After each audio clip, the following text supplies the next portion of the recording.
All right. Welcome, everybody. We are live, and it is Tuesday, February 17th.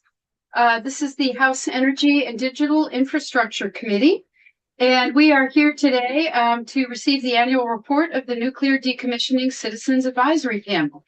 So we're going to go around the room and introduce ourselves, and then we will ask anyone who's attending in the room to introduce themselves, and then we'll turn it over to our witnesses to introduce yourselves. So I'm Representative Kathleen James from the Bennington 4 District, Manchester.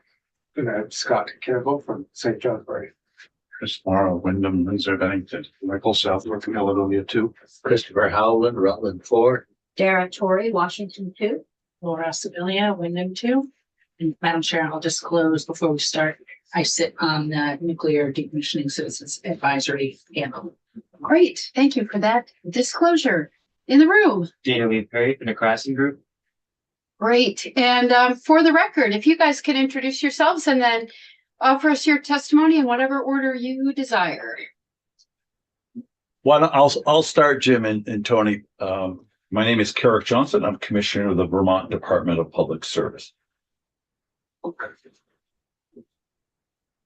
Thank you. Okay, I can go next. I'm Tony Lashinsky. I'm the Vermont State Nuclear Engineer. I work for Commissioner Johnson in the Public Service Department. Great. Good afternoon. I'm Jim Pinkerton. I'm chair of the NDCAP. My internet seems to be a bit bouncy. I hope you can hear me okay. I also serve on the Vernon Select Board. I also serve at Wyndham Regional Commission, where I chair the Planning and Resource Committee, and I'm on their executive committee, among other things that I volunteer for. Sure. All right. Thank you so much. And I guess over to you, Commissioner Johnson. Yes, thank you. It's honestly, Madam Chair, the report is kind of the report, just to lay some plate tectonics down. It's a departmental responsibility to produce the report. But what we do is we develop the draft, share it with the panel, and then we get their feedback, and we have late breaking news. We did identify one small, not Scrivener's error, but once I think we got a name wrong. It should be Bella Watson, not Ann Watson. It was from Senator Welch's team who did it. It just wasn't entirely clear. But aside from that little error, we've had feedback from the panel. So, and I should also say, thank you for accommodating our schedule. We had a bit of our kerfuffle in getting that out. The primary one was me, not, as Tony pointed out, I had not done my homework in time, so we had to move that around. So I appreciate the committee's willing to accommodate our schedule. Jim and Tony and I met to discuss this conversation. Jim was elected as chair of NDCAP, and that I'll refer to that panel at the end of 2025.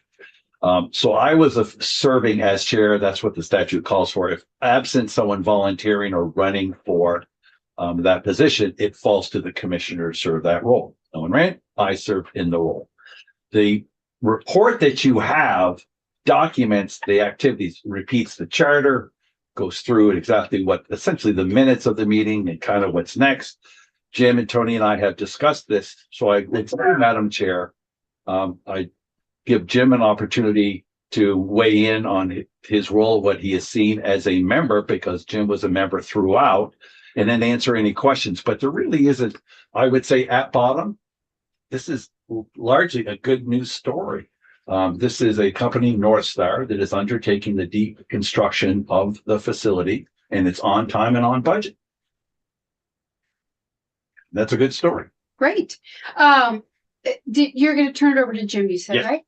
So Jim, just we have until 2:15. I mean, we're not in a huge rush. By 2, I'll be probably looking at my watch. But I just wanted to, I guess, orient you to the fact that this is the first testimony this committee has taken on Yankee and on the decommissioning panel period. So we always like to start at ground one and, yeah, Could be ground zero. it's ground zero. That was, yeah. We always like to start at the beginning. So feel free to, provide background and, so over to you. Oh, whatever background you would request. I was wondering whether or not the committee had any specific questions regarding the annual report. It's just been posted to our committee, and I'm not sure how much time folks have had to spend with it. So, you can walk us through the highlights. That'd be a really great use of our time. I'm gonna let Tony take that. Tony is the one that prepared the report. Remember, I was a new member on the committee last year, and the last meeting of the year, the last agenda item, I took over chair of the committee. So I think Tony would be better at dealing with that. Sounds good. Well, if I may, Tony, Madam Chair, for the record, Commissioner Carrick Johnson, thank you. I'm a little bit more oriented. Here's some opening comments, I guess, let's say, for orientation on this issue.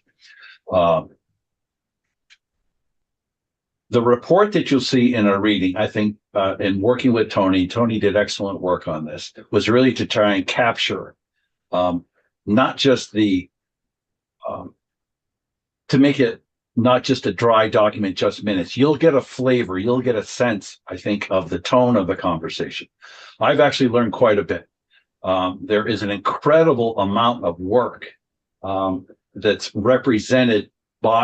that's contained within this report and reflects input from certainly North Star, the company doing the decommissioning, but also the Agency of Natural Resources, I'm trying to think of the other regulatory bodies that we've had. And this is an incredibly active panel.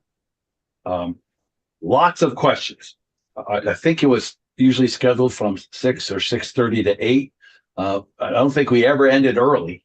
And it was a very active and engaged group. And I think and Jim can weigh on this, what I sought to do in my role as chair was to create, allow for open inquiry and let the conversation goes where it goes. And we had a lot of open inquiry.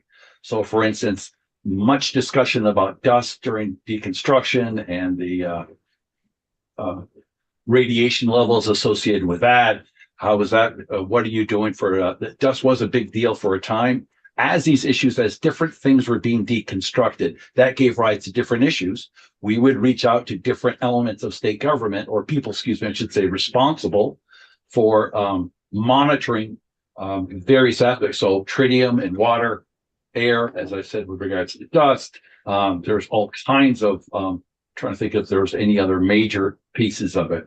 Fundamentally, though, every single step, both in terms of the process of deconstruction, how many train loads, how many trucks had gone since when last we met, what was the route that they actually took, exactly what does that portend for any kind of exposure, water or air. In addition, we had quite a presentation on if in fact the casks were to be moved, what would be the route for that transportation, which was a huge effort. What would be the route for that transportation? What would be the route for delivering those casks that are currently there on site to somewhere else, wherever that may be? And I think Tony may check me on this, but they might have even used the site that was under consideration for a number of years that ultimately so far has not been successful. That was an issue that came up. There's a whole discussion on that. I should also talk about lots of discussion and questions on the money, exact status of the decommissioning fund. What is the work left to do? Do we have sufficient funds to be able to handle all the work that we see? How's that working? And it's a very healthy situation that this deconstruction initiative finds at. So honestly, lots of questions, but thankfully, given other aspects in my role currently now, in this instance, the financial wherewithal is eminently there to be able to complete the job and complete the job correctly. So you'll see some of that. What's happening with exposure? What's happening in the community? What's happening with the money? All those things, I think, are all green lights, which, and I will also say that the North Star people themselves, their team, they're there every meeting, incredibly responsive. They go the extra mile to make sure they get the information. Questions will come up. Someone will ask at one meeting. We make sure, and they'll say, okay, it might not be strictly speaking within the scope of what is ostensibly to be considered by NDCAP. North Star has been incredibly, I would think, gracious in understanding the need and seeing the benefit of answering every single question they can. I don't think, Tony, that there's also every single meeting, there's at least 2 opportunities for public comment. I mean, these are well publicized meetings, and we actually have, okay, any questions so far? We've maybe 2 or 3 times there has been questions, and actually one of the main people who asked the most questions is now a member of NDCAP, which is great. So I thought I'd give you a little flavor. I think that in terms of the comportment of the panel, the interaction, a lot of these folks have been on for a while, so they know each other. So I would say it's a good functioning body. Secondly, in terms of subject matter, as I said, they're incredibly knowledgeable. And in terms of money, I've already talked about. The one thing I didn't touch, which I should touch upon, is there is an intersection between the focus of this panel, whose job it is to oversee the deconstruction, and then currently ostensibly to disband, is also there's been an intersection with some of the national issues that's been going on, like what happens, what is the progress, if any, with regards to establishing a federal repository consisting with statutory responsibility. So there's been a voice and a sharing on this group with what's going on nationally. Why don't I stop there? I hope that's all. Yeah, just to set the table a little bit for those of us who are just tuning in. Vermont Yankee was built whenever it was built, and operated for some number of years, providing baseload power to the grid. And then it was decommissioned in 2014. And at that time, I assume that was when the Citizens Advisory Panel was set up to provide public input as the decommissioning or deconstruction process unfolded. That's my recollection. And it sounds to me like some kind of contracting company was hired, that North Star, that I presume specializes in taking down deconstructing nuclear facilities. Okay. That's their specialty. And so I'm seeing here, you guys have some photos here. We see what it looked like in 2021 and what it looks like today. It looks like we're down below ground level. And so I will turn it over to you to walk us through the highlights of the report. But it's my understanding that what's currently there today is this sort of remaining foundation that we see, and then some casks of spent fuel that have nowhere to go, right? Because no one will take them. Here's what I'm going to do now that I apologize. I wasn't sure. Honestly, didn't know that this was ground zero. So this is helpful. When I say we haven't taken testimony before, I mean we have not taken testimony before. What I'm going to do is, you'll see it written, but there's an excellent PowerPoint I'll share with Alex that walks through that says, that kind of gives that kind of grounding, and it's only because we put some work into this. It's like 8 or 10 slides. I think that'd be really helpful. Straightforward. So I'll make sure that we do that. We'll get that posted. And then I think your questions are a perfect lead in for Tony, because Tony has been exacting on his work. I sought to ensure this particular report under my watch was accessible and told the story of what's going on. So I mean, it may seem a small thing, but I don't think it is. It's never had pictures before. It's never been a little bit more clear. Exactly, here's all the people. I think it had that, but really the narrative, so you can kind of see how it evolved over the course of the year. But Tony is the one to talk. Okay, Tony. Okay, well, good afternoon, everyone. Once again, I'm Tony Lashinsky. I'm the Vermont State Nuclear Engineer, and I've been in this position since June of 2014. So I was hired in just a few months before Vermont Yankee shut down in December of 2014. And I've been watching what has been going on at site since then. So the report this year really discusses on the highlights that have occurred during the 2025 calendar year. So just very briefly, Vermont Yankee shut down December 29th, 2014. By mid-January of 2015, all of the nuclear fuel that had been in the reactor core was moved to what was called the spent fuel pool. And there was quite a bit of fuel stored there. At that time, there was already some fuel stored in approximately 13 spent fuel, what are called dry cask storage canisters. They're basically air-cooled concrete and steel canisters that in this case hold up to 68 fuel assemblies.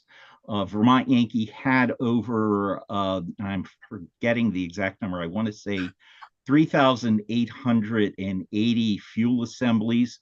That's what's coming to mind, but I will check that number and I'll get a more correct number to you if that's accurate. If that's not accurate, but those fuel assemblies, the majority of them cooled down in the spent fuel pool for a few years.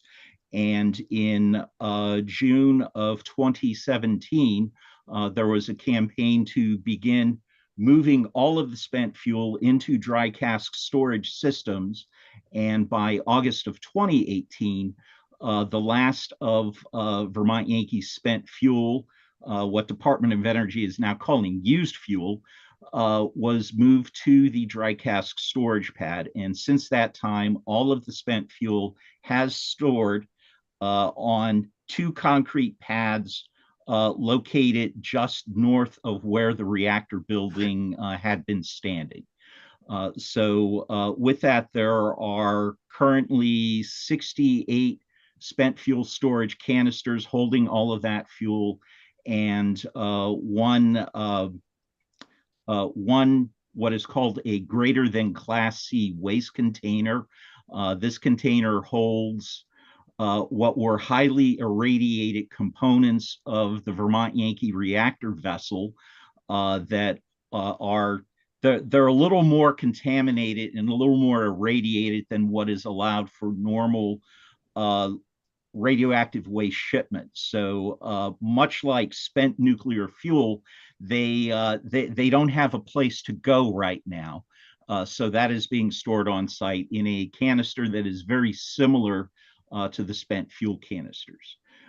So moving on from that, in January 2019, a sale to North Star Nuclear Decommissioning Company was fully executed, and the active decommissioning of the plant commenced literally within a day of that final closure.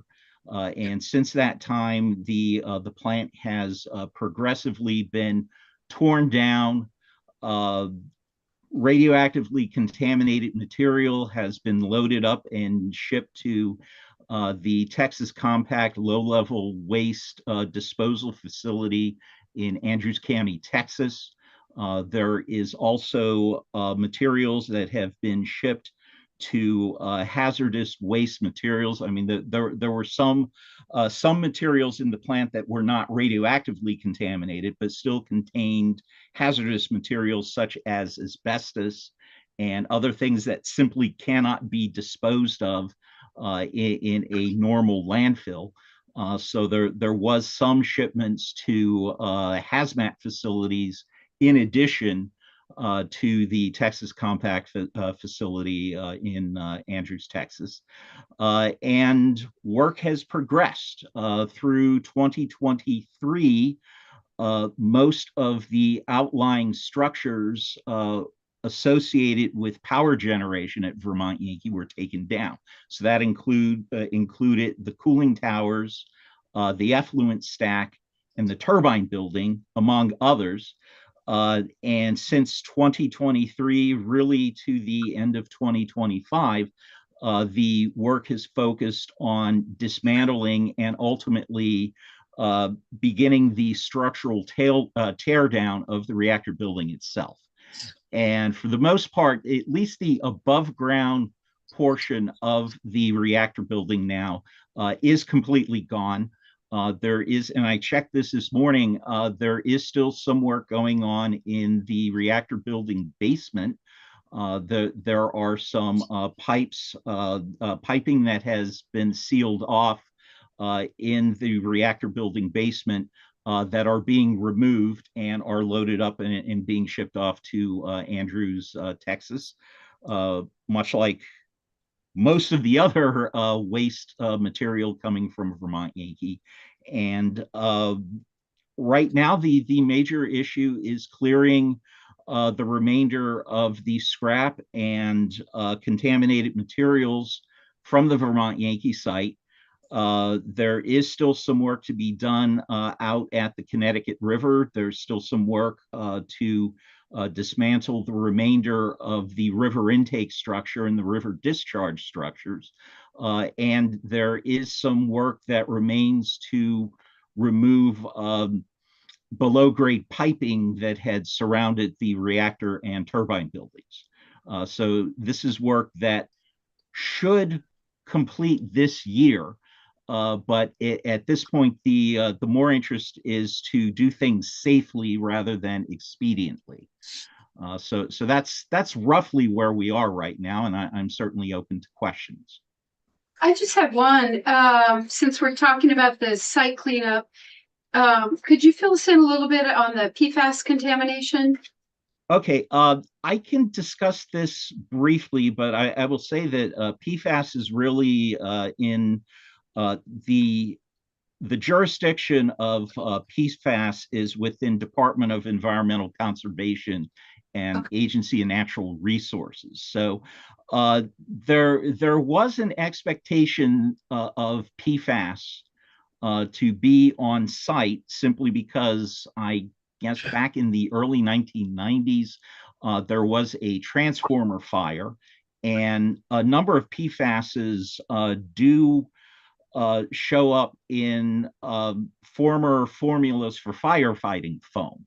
Right. So the expectation was that there would be some PFAS on site from extinguishing that fire. And there's, for the past several years, there has been a search for PFAS. There was some discovered we received notification on this in September of 2025. That was within just a few days prior to the September panel meeting. So I know that raised some issues because it was a very new concern that we had PFAS in much more than any trace level that had been seen at the site at that time. So this is something that is still being explored. I know North Star and they have a hazardous materials contractor named Hedi and Aldridge that has been conducting investigations on PFAS, and they are working closely with Vermont Department of Environmental Conservation. So a report was submitted just, I believe, about 6 weeks, 8 weeks ago tops, and Department of Environmental Conservation is in the process of reviewing that. My understanding is that the lead investigator for DEC has returned comments to Hedi and Aldridge, and they continue to move forward on that. A final determination of what is necessary, how it will be addressed, is probably a few months out. My understanding is the turnaround on this could be 1 to 3 months. I would just say, Tony, I'm sorry. Sorry, go ahead. I would just say that was the subject of extensive conversation and debate, presentation from DEC and robust questioning from members of the panel. It was cool. So I think you would find, and bless you, I think Tony did an excellent job of laying out and where that exactly fits. But I guess I wanted to say, didn't we have I honestly don't remember her name, but did a presentation, and there was quite a bit of back and forth on exactly the state of the science, where exactly they think it might have come from, how would they track it. There was, to tell you the truth, it reminded me a lot of a legislative testimony, like one of Madam Chair's kind of here. But the resolution is that's Tommy. I guess my point is, how does NDCAP operate, and what was it thoroughly considered and engaged on with regards to PFAS? Yes. Thank you. Sure. Question. Oh, yeah, Rep Campbell, sorry. So I'm interested in the shipments of waste, radioactive waste. Sounds like the low level waste is being sent to Texas, and the spent fuel is stored on site because there's nowhere to send it. I was scanning through the report, and I wonder if I saw if there was any transport of waste to the Thermomagnetic site. No. There's not. No, The nothing. only waste that's there is waste that was generated by the facility. Correct. That's correct. Yes. And of course, we don't have any idea whether or when or if there will be a place to send within the dry cats now. So that's we're kind of stuck, right? Yes, that is at this point, this is a national issue, and in addition to my duties in the Public Service Department, I am the governor's appointee to what is called the National Transportation Stakeholders Forum, which is the Department of Energy consulting with other federal agencies, state governments, and recognized tribal governments.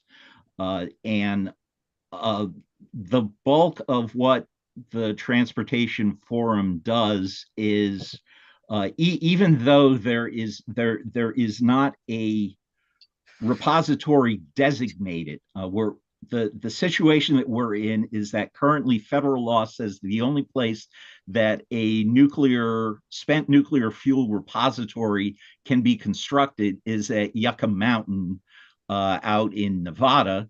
The thing is, though, that Yucca Mountain has been determined essentially to be an unworkable solution at this point, more politically than technically.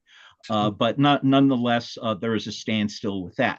Regardless of that, Department of Energy is still obligated to consult with the states on transportation planning.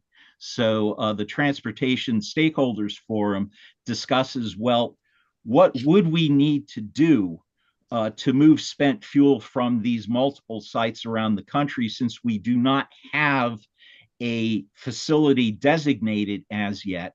The planning assumes that the disposal facility is at the geographic center of the United States, or what is called GCUS for short. The reason that was chosen is that if you plan to move from all of these sites to the geographic center of the United States, you can then work that in reverse and move your fuel virtually anywhere in the contiguous 48 states, and, for permanent disposal if and when a permanent repository opens. Okay, and I think sorry, just one last thing was, I think you mentioned, I can't remember if it was commissioner or you, Tony, mentioned about getting material from where it's stored to, I guess, to a railroad siding. That part of it, I suppose, can be planned out. How do you get it to someplace where it can be transported from? You're exactly right, Representative Campbell, and that was the subject of a lot of focus. Exactly what kind of trucks? I mean, mind-numbing detail with regards to exactly the route, exactly the vehicles, exactly on what kind of terrain, what was the capacity of the train, what kind of specific cushioning technology is used on the specific train cars, where would be the switch station. It was incredibly detailed. The other thing I would just say, I think it's for the committee to bring it right up to today, is that there is a DOE initiative right now, and I think, Tony, it's called the Nuclear Innovation Campus. There might be a couple other words, but effectively seeking to say, here's federal money, and if you're willing to do the full panoply of nuclear, from construction site to processing to generation of electricity and processing of fuel of used rods, then apply. And you can't cherry pick one of that energy management chain for a nuclear material. You have to buy in all of it. They've had some interest in that. That continues apace. Exactly where that stands, we'll see what happens with it. I mean, but there are some communities who have stepped up. So I have two other questions, and then I'm done. One is, when this site is cleaned up, what does that mean? What can it be used for? Another really good question. As I recall, it's about 141 acres of, putting the cast aside plus the buffer zone around the cast. What are we talking about the site?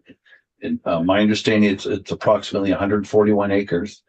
And it should also be stated right at the outset. And thanks to Representative Sibilia, who may be aware of that, there's an existing lease option or lease in place for an option to develop that's owned by a company called Power Transitions, who had put that agreement in. It's Power Transitions, capital P, capital T, no space between Power and Transitions. And I had actually met with them in my previous career stop in December of 23, but they had a different plan there. Regardless, they have an agreement in place right now that they're 2 years into a 7-year agreement, and it has an automatic 7-year renewal. Power Transitions, their kind of MO, their and by all means, I would be happy to connect, and you can hear from them if you'd like, Madam Chair. Their, MO is to redevelop properties consistent with community wishes. And that's what they do. So they've done old coal plants and converted them into other types of technology, I think gas. So they don't have a particular plan for this site? No. And once I found out about it, well, candidly, I was a bit frustrated that I was finding out about this. So it seems to me kind of late in the game, but apparently it had been signed like 16 months or so prior to my arrival. So it was in place. And so we got that squared away. And then we met with the team, and then I had an event where I was presenting in Houston. So I got to meet them in person to make sure to impress upon them the criticality of how we do business in Vermont. It's a very collaborative approach. You're going to need, and the state of Vermont has a right of first refusal that's vested in the Public Service Department over what happens if that property is sold. It hasn't been sold, been leased. But, I was doing what I thought we should be doing, which was, you understand that you're not being too clever by half here, right? Are we going to have to have that kind of game? And thus far, very honorable comportment with regards to these people. We brainstormed. I connected them with some other regulators, for instance, also in New England, because there's New England interest, and it's right across the board. So some Massachusetts regulators, so they could say, look, these are the people that have effectively control over that site right now. You should be aware of who they are and meet the team. So I look upon, I think, and we're in the process, we've exchanged kind of notions, and now we have a draft letter of intent that would kind of circumscribe what's the relationship between Power Transitions and the Public Service Department.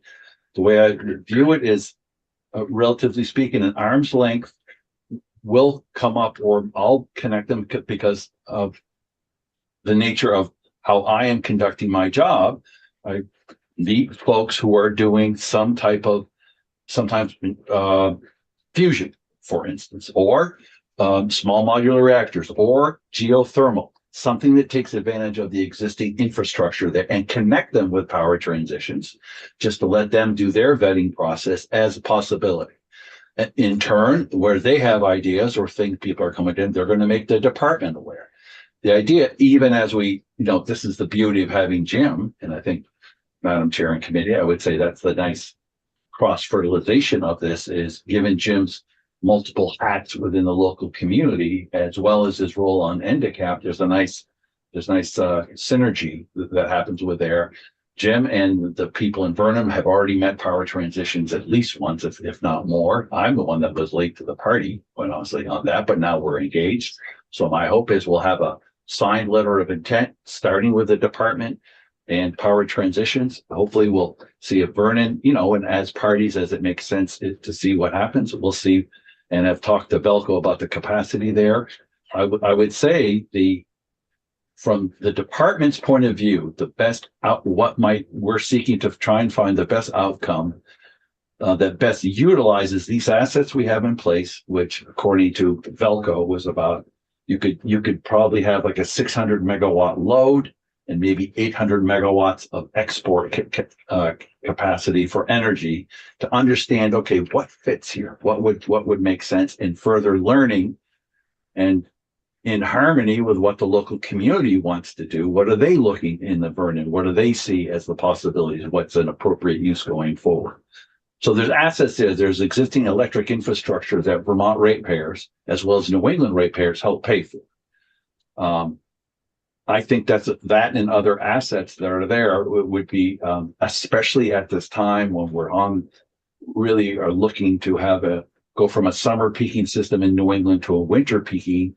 And we already have, we talked about this committee, the attacks on offshore wind, the attacks on Canadian energy, as it were. Where are we going to get, if we're going to continue to decarbonize, where are we going to get our electrons from?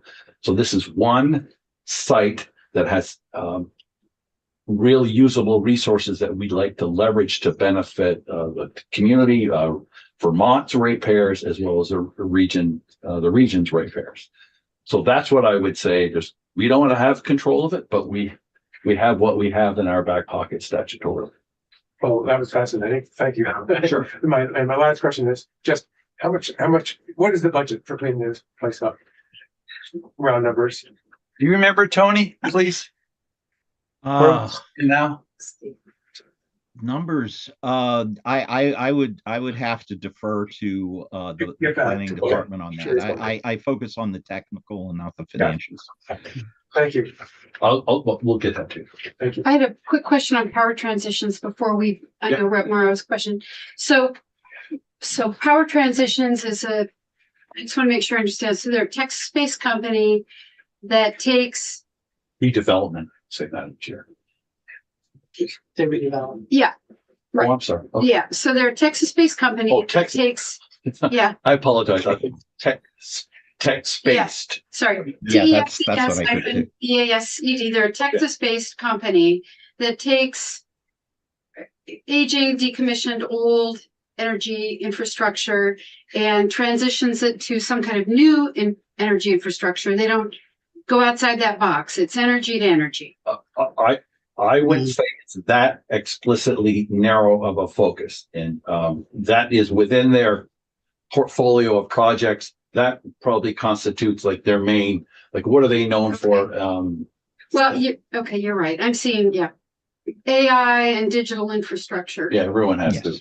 As well. De rigueur. Interesting. Okay, so AI, digital infrastructure, energy, and if they're only leasing the space, how do they make their money?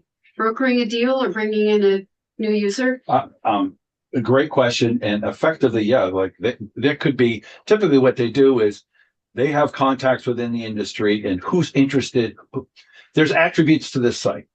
It's like a real estate, and so we have here for sewer and water. We have here for electrical infrastructure. I mean, bluntly, there is some access to cooling, even as it's being deconstructed. There's railroad siting. And here's where it is in New England. Like I said, great transmission infrastructure there. Who's interested in working to develop this site? They have, because of their portfolio projects and the like, that they get interest, and then they work with them. Well, we could do this. They may agree on their dime. Well, we'll do this, and we'll take care of these things. And that can, the responsibilities in terms of developing, right, run the gamut. They could say, we'll work with local stakeholders. We'll get the permits, for instance. You pay for any of the materials or all construction we hand off, and then it's a turnkey where you pay for everything there. They could say, we'll build a spec building, and we'll see if that makes sense. We'll incur the cost to get the permits to actually affect the build, and then you finish the building and the like. So they have the site, they have the network of industries to work with to see who is interested in doing something at this site. And they make their money, I would say, depending on how much work, how much time they invest to make the site acceptable for transfer to some other developer. Then they cash out. So it's up to them. It's up to them to decide, no, we're going to get in this. We're actually going to run the generation for the first year, and then we'll sell it to a utility or some other energy operator.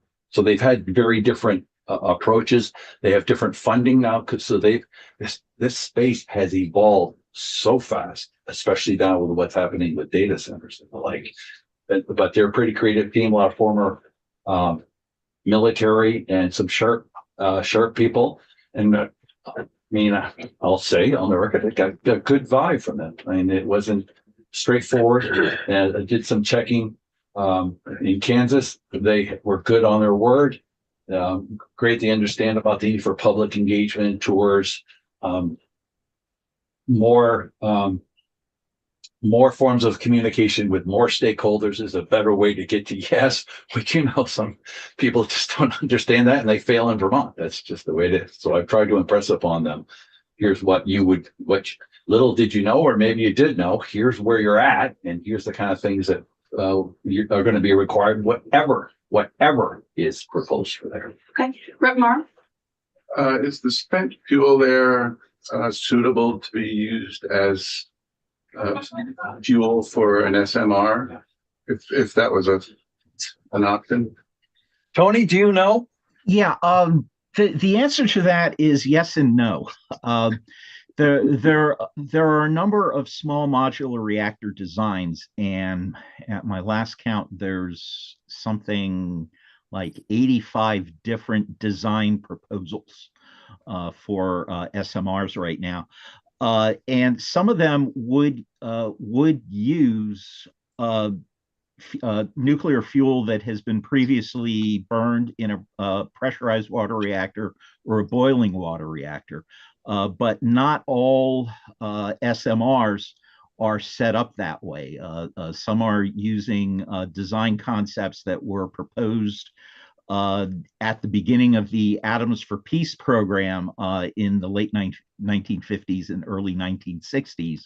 But at that time were deemed untenable, but the technology has improved since then. So hypothetically, if we were able to use that fuel for an SMR, who owns the fuel? Who would make the money by selling it to an SMR? Does the state recoup money off of that sale, or?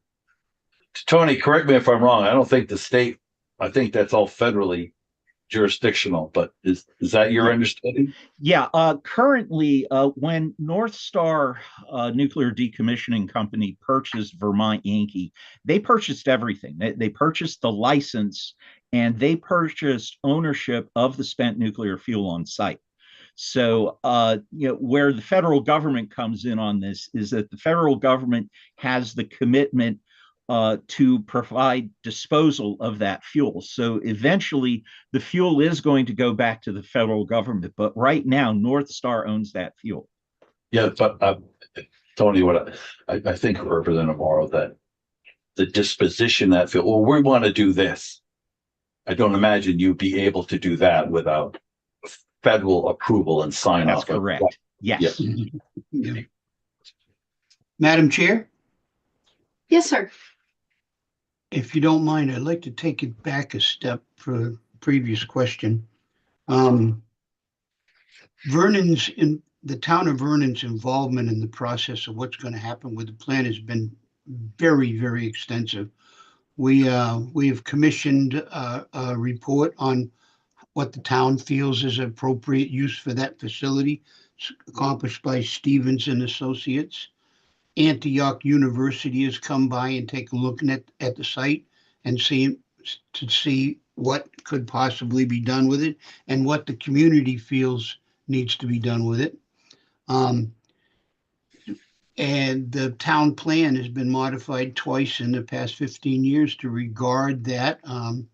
If you're anywhere near the Vernon Town Plan, the entire of page 12 and page 13 just addresses some ideas that we have for that.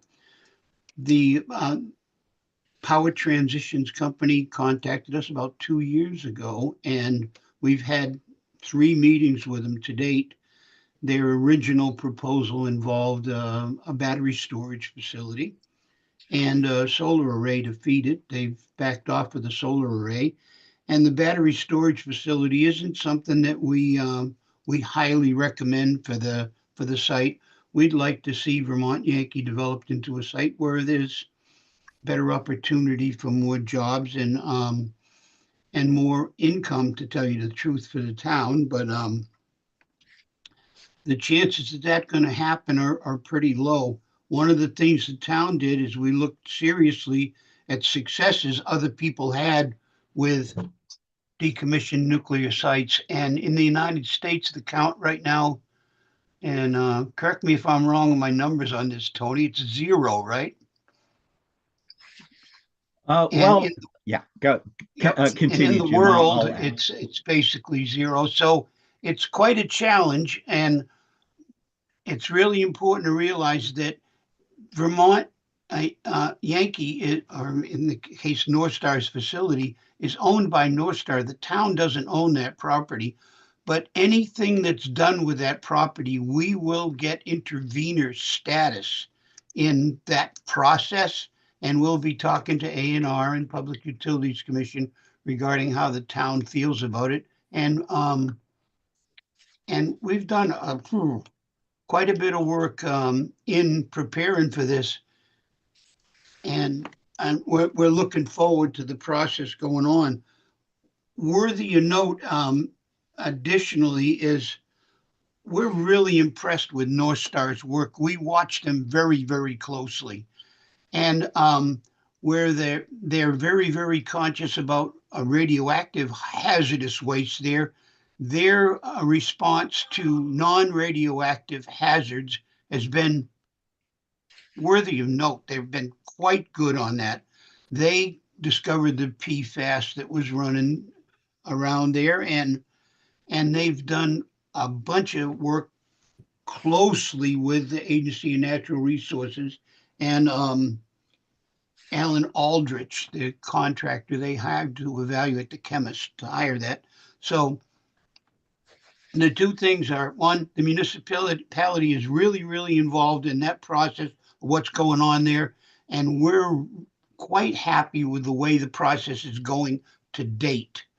We have basically 140 acres of riverfront property that just would make a fine business absent the spent fuel storage area. And we're looking forward to what's going to happen in the next year or so. I'm really happy to be involved with the handicap at this level, and more than willing to keep your committee up to date on anything that transpires there that looks even remotely interesting. Thanks. I just had a few questions. I want to make sure I understood a couple things. So the town of Vernon was not involved in the long-term lease, right? That was a business deal signed between North Star and Power Transitions. Came to us as a complete surprise. And anything that, and this may be for Commissioner Johnson, anything related to the redevelopment of that site, would that be Act 250 or would that be a CPG? Or does it depend? Because I'm curious about Act 250. I was just curious about the intervener status that the Yeah. town would be afforded. Jim, what did you That's- say about Act 250 and Section 248? That's where we would intervene. If they were seeking to build a generator, they'll have to get a certificate of public good. So it would be the Certainly will. town intervening at the PUC level in the 248 process. Presumably, if the town would be a statutory party to that proceeding of the CPG. Okay. Yep. And if it's load, conversely, and I'm honestly, I'm not clear of the existing statutory additional layers of review that remain from regarding the site, which there may be. But secondly, if it's load, let's say it's a data center, for instance, that would go through Act 250.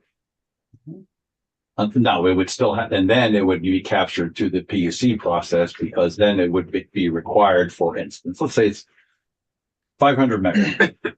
It would be required to secure an ability to serve letter from Green Mountain Power. It's in Green Mountain Power service Right. territory.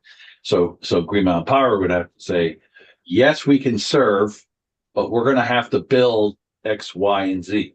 That would in turn require a CPG for them to do, and in fact would require that the data center developer pay for those assets that were precipitated by the installation of that facility. Yeah.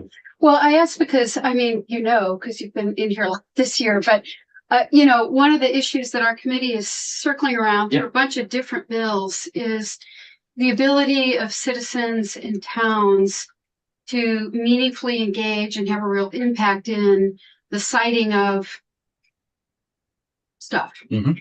And so, that's why I asked. Absolutely fair. No, Would fair. the municipality be, hiring attorneys, or what does that look like? So it sounds like it depends what the proposed use of the site would be. So let's say it's a generator. Let's say it's a small modular nuclear reactor. Let's Okay. let's discuss. Next Okay. decade. Yeah. All right. So if they would be required to secure a certificate of public good from the Public Utility Commission.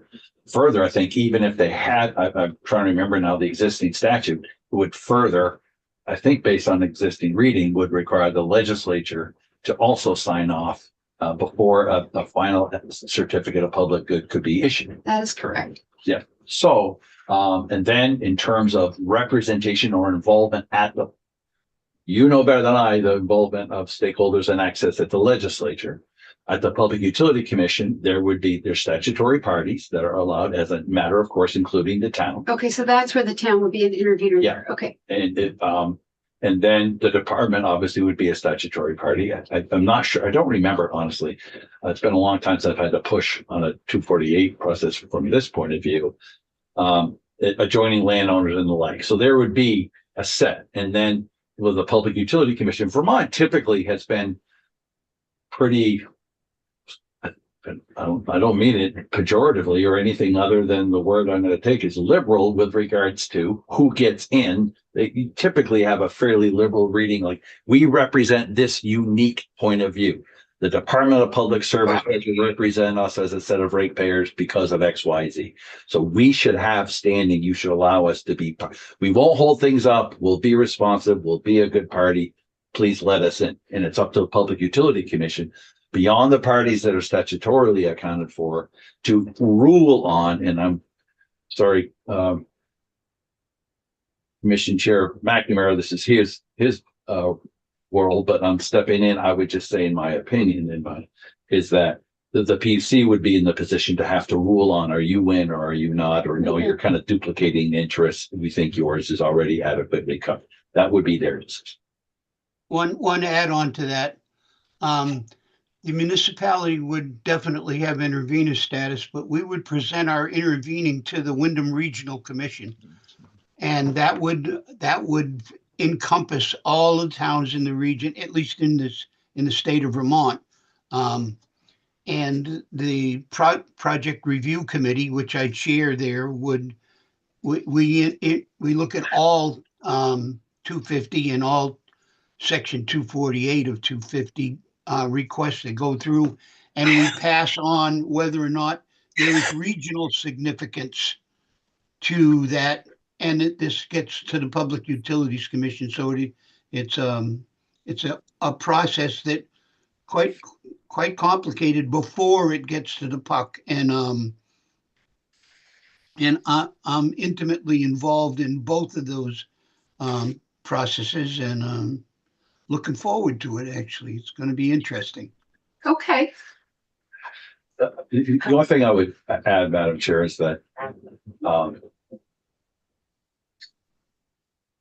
for the people of Vernon and for the assets in place that ratepayers have paid for, I'm looking for that form of redevelopment that best fits the kind of set of criteria that, one, can be permitted. Two, there has to be some level of local support, or it doesn't make sense to pursue. And thirdly, does in fact deliver great value to Vermont electric ratepayers in the region.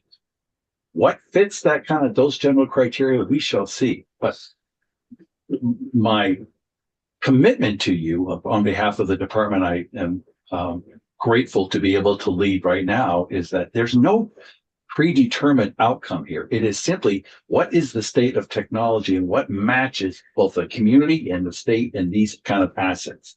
It's open as far as I and my department are concerned. And what happens to the property tax base? I mean, I really don't know the answer to this. When something like Yankee. Oh, great. Well, Rep. Sebelia has a question. We were Comment. a comment. Yeah, really about this. And that is that, we lost in Wyndham County 600, $100,000 a year jobs, and the economic impact associated with that. Even a number of those folks lived in Vernon, shopped in the region. A number of folks, because that is a tri-state region, lived in New Hampshire, Massachusetts.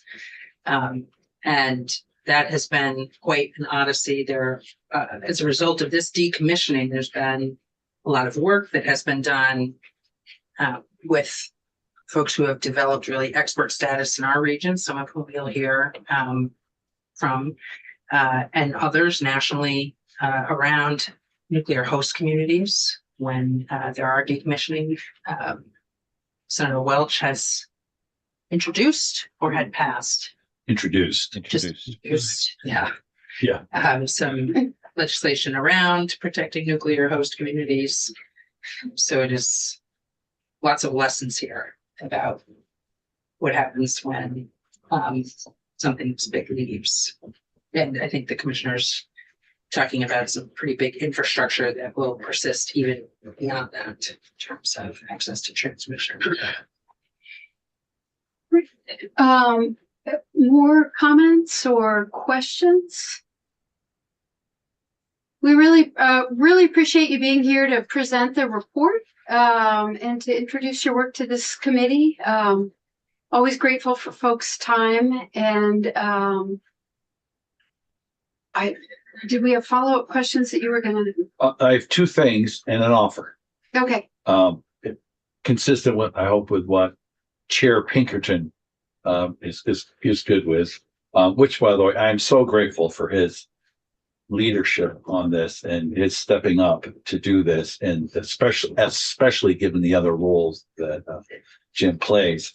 So what I have is presentation on we have a kind of a Oh yeah, your set the eight table pager. time. Yeah, that would be great. We'll do that, and a kind of what's going on with the dollars, the financial status. We'll have an update on that, and then thirdly, I would love, at least at your discretion, Madam Chair, introduce you directly. Jim and I would introduce you directly to the power transitions team. And I think it would be, excuse me.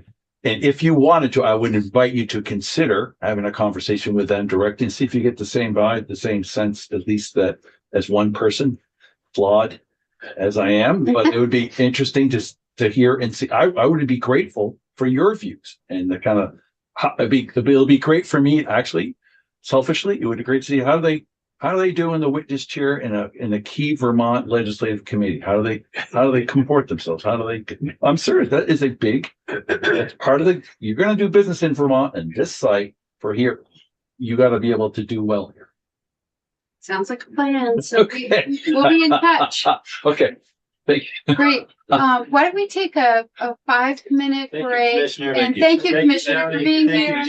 Thank you, Tony. Thank you, Chair. Thank you, Tony. You're welcome. You, Jim. You're Yeah, welcome. Thank appreciate you. your time. Thanks, Tony. You know, it takes like Right. 3.5 hours.